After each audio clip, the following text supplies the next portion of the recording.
Hey, guys, you look like you're getting a little red. Maybe you ought to put some sunblock on. Joe, we just got here. Oh, sorry about that. He's got a little mixed up. Hey, glad you guys could make it. Oh, that's nice. That's a good temp.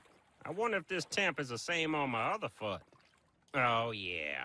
Sure is a good day for it. Good day for these wet paintbrushes, too. Is the pool too warm for paintbrushes? Oh, man, there she is. What? Who? That girl, right there. She comes in here every morning after her run. Oh, I'm obsessed with her. And 1,000. Phew. 1,000 what? Percent, that's what. You in the game, too? You mean running? Let me think what's on my trophies. Yes. You're losing her. Hey, I'm Brian. Hi, I'm Chloe. Nice to meet you. Short but handsome, slightly hairy, newly single salesman. Short but handsome, slightly hairy, newly single salesman. Hi, I'm Al Harrington of Al Harrington's wacky waving inflatable arm flailing tube man warehouse and emporium. Due to a gut-busting divorce, limited people skills, and significant prodding from my therapist, I am currently seeking online companionship as a short but handsome, slightly hairy, newly single salesman. Do a night of physical intimacy with you!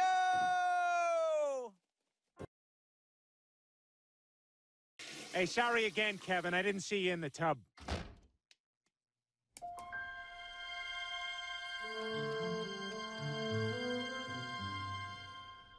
Huh, what's all this? Bunny, it doesn't seem like the Griffins are leaving anytime too soon. Oh, hey, Peter.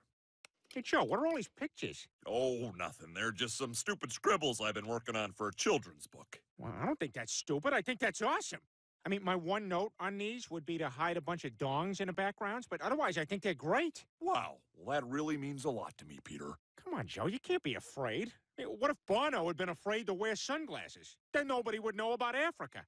What's it about? Well, it's called The Hopeful Squirrel. It's about a handicapped squirrel who has to learn to overcome his disability so he can survive in the wild. As you can imagine, it's very personal to me. Well, you know, you ought to do something with this. Really? You think so? Hey, trust me, Joe, I know talent when I see it. I mean, I discovered Mr. Peanut. Ordinary legume, extraordinary peanut! Peter, I just heard the best news. Wow, word gets around fast. Nice, right? No, Peter, I took your advice and sent my book to a publisher. They're gonna publish The Hopeful Squirrel, and it's all thanks to you. Joe, that's amazing. So there's gonna be a real live book out there with your name on it? Well, actually, I'm writing it under a pen name, David Chicago. I'm in a box. Oop, that's the back of the box. You're not supposed to talk. Well, how else are you gonna know I'm in a box? Please join me in welcoming David Chicago. Okay, so hi, folks, and thank you all for coming. I know this would have been a great day to surf. That's not a joke. Anyway, this is The Hopeful Squirrel. There once was a handicapped squirrel who could not climb trees to get food. Hoped that the other animals would share their food with him. Please, said the hopeful squirrel, if you could all spare just one nut, I too could survive the winter. Sorry about that. Mommy, I don't like the wheelman. Don't tell my kid what to do. Well, maybe if you did, I wouldn't have to. Shut up, this is free. I think it might be time to leave. Oh, crap, this is Joe's dream. I gotta do something. If you could spare just one nut, I too could survive the winter. Oh, I like that voice. He's funny. That's the man who passed out at the liquor store. Joe, quick, give me the book. And so, the squirrel decided to climb for his own nuts. I don't need legs when I've got a positive attitude and arm strength. Could you find it in your heart to share your nuts with us? Of course I'll share with you all, said the squirrel. For if I could not forgive, then I would be truly handicapped. Yeah!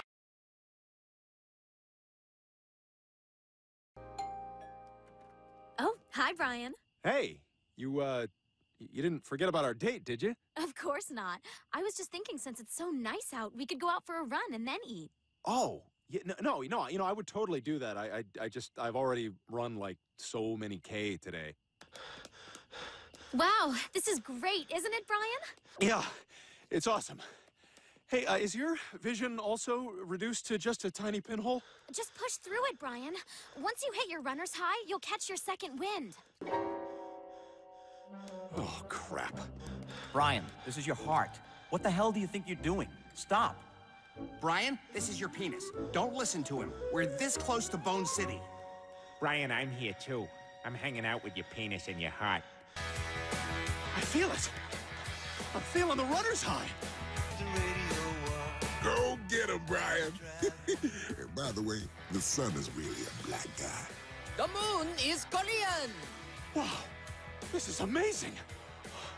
I never want to lose this feeling. Oh, Brian, that was incredible. Yeah, you hump a real good, Brian. I'm gonna go ahead and close the shades. I still see you.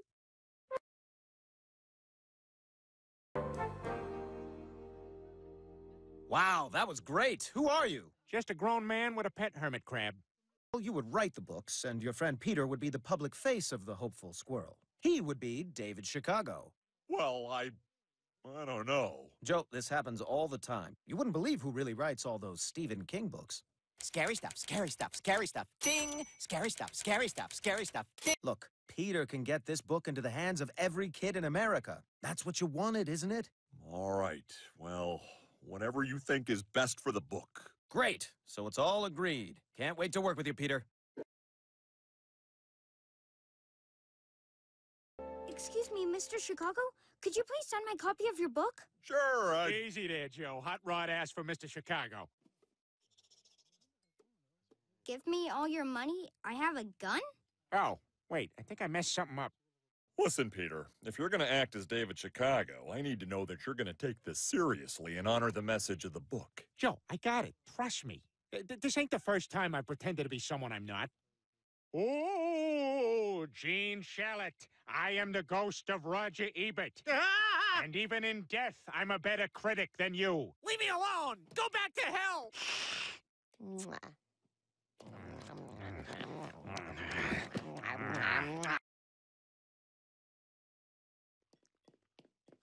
So what's going on here? Just having dinner. That's Dad's chair. He's gonna be mad. It's called running, Lois. Why don't you have some food? Oh, you mean fuel? No offense, Lois, but that stuff is nothing but chemicals and empty calories. Okay, I'll mush some up and put it on the floor next to the trash if you get hungry. A marathon? But what if that sexy boy has another bomb? Yeah, are you sure you can finish a marathon? I'm not worried, Meg. I'm just gonna give it all I've got, like Scotty engineering the Enterprise. Damn! Chekhov, reroute auxiliary power to the helm. Scotty the bridge. Captain, this is a little embarrassing, but you know, I've never noticed the little lever I've been pushing. It's only about 2/3 of the way up. I actually can give her more. That's great, Scotty. I'm sorry, I feel like such a capital J jerk right now. It's okay, Scotty. Lieutenant Uhura, open all channels for... Captain, I've got to interrupt again. I've just been thinking about this giving her all she's got thing. I mean, I've been completely wrong for years now. I feel terrible. I mean, think of how many crises we've been in where the issue was how fast we could go. Scotty, it's fine. Sulu, lock phasers. Captain, I just got to jump in here. We don't have enough dilithium crystals to run the phasers. I've lost all credibility, haven't I? Good afternoon, I'm Tom Tucker. Welcome to another edition of Cross-Legged Chat. Our guest on today's show is local best-selling children's book author David Chicago. So tell me, how did you decide to write about a handicapped squirrel? You know, I'd see these cripple kids limping down the sidewalk on my way to work, and I would just laugh, and I thought, hey, put that in a book. He's making people laugh at handicapped people. What's he doing out there? I'll tell you what he's doing. He's selling books. They love him. Yes, I have a question. Is a hopeful squirrel a boy or a girl? I'm a boy, but in the book I'm drawn smooth down there, so it's not a bad question.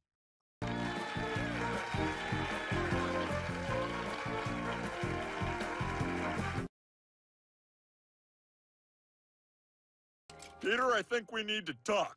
You totally screwed up my book. You're getting kids to laugh at handicapped people when I'm trying to inspire them. I'm afraid you're off the project. What? You can't kick me off the project. I'm David Chicago. I'm the one who wrote the book. Joe, come on, let's not kid ourselves, all right? Everybody knows my face now. And besides, I'm the only one of the two of us who can do a squirrel voice. Screw you, Peter. You know what? You've ruined this for me. I want nothing to do with the book, and I want nothing to do with you.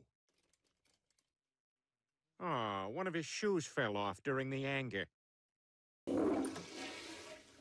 Peter, Bonnie told me that Joe's very upset. Did you really take his book away from him? Did you just poop and then get into bed without underwear on? That book really meant a lot to Joe. I think you should talk to him. Hey, all right, guys, ideas. We got a hopeful squirrel book to write. All right, now who's got something? I got something. What if the squirrel has lasers that he shoots out of his eyes? Quagmire's on the board. Wow. God just speaks right through you, doesn't he, Cleveland? I believe he does. Okay, what else?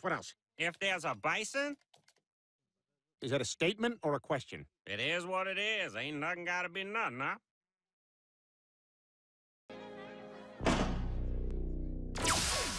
Ladies and gentlemen, boys and girls, hot moms who are married but looking.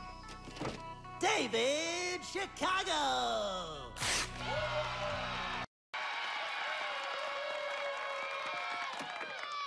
Chapter 1. It was winter in the forest, so the squirrel was happy he built that hot tub. But little did he know, a strain of super gonorrhea was gonna hit him so fierce, he'd wish he was still paralyzed from the waist down. His brains! His brains! They're everywhere! The little girl yelled. Damn, that's cray-cray in a good way right there. Exclaimed Billy the bullfrog. There be cops on the take and hookers on the make, said Randy the raccoon. What's a hooker? Asked the bunny, who was gay. That and a bag of crank is my Saturday night, spat Randy. The end. You're awful. That was the worst. We had trouble hearing you in the back. I'm sorry, Peter. You're fired. I'm sorry Joe's dream didn't work out for you, Peter. What was I thinking? Joe's the one with all the talent. Yeah, I need to find something a cartoon apple would wear. Stewie, can you come in the bathroom for a second? What is it, Bright? Oh, my God! Hey, could you close the gate? Couple of calves got loose. Pow! Brian, you're all sinewy. Your whole body looks like Paul McCartney's neck. Thanks. That's not a compliment. You look terrible. I dumped her. She couldn't keep up with me. Hey, grab me some more Band-Aids, will you? I got like 8 more nipples to cover up before my run. Oh, I'm not healthy? Stewie, my heart rate is down to 4 beats a minute. Besides, I gotta keep training. The marathon's in 2 days. Brian, I'm worried you're losing yourself in all this. Was someone wearing my new high heels? You dick.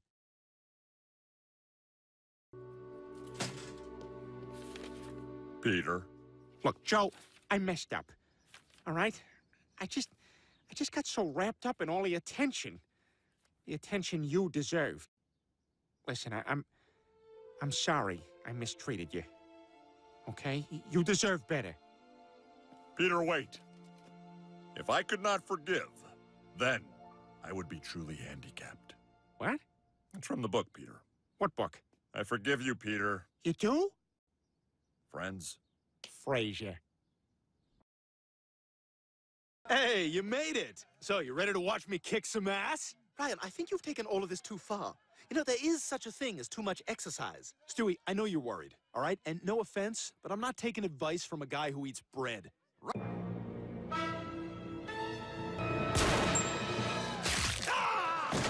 Son of a bitch! Ow! My leg! Help me, somebody! Brian, why does everything you touch turn to garbage? So, Bri, how's that ankle itch? Well, what do you mean? I'm just saying, you probably have an itchy ankle under that cast. Starts as a tickle, and then you can't quite reach it. Not gonna work, Stewie. Yes, you're right. Best not to think about it. Even though it might be a little bug digging away down there, just nagging and itching. And... crap, I did it to myself! What is that? Well, except for the books they sell at Urban Outfitters. The Single Girl's Guide to Happy Hour. Dogs who look like presidents. This one's just pictures of people reacting to farts. I like where the USA is headed.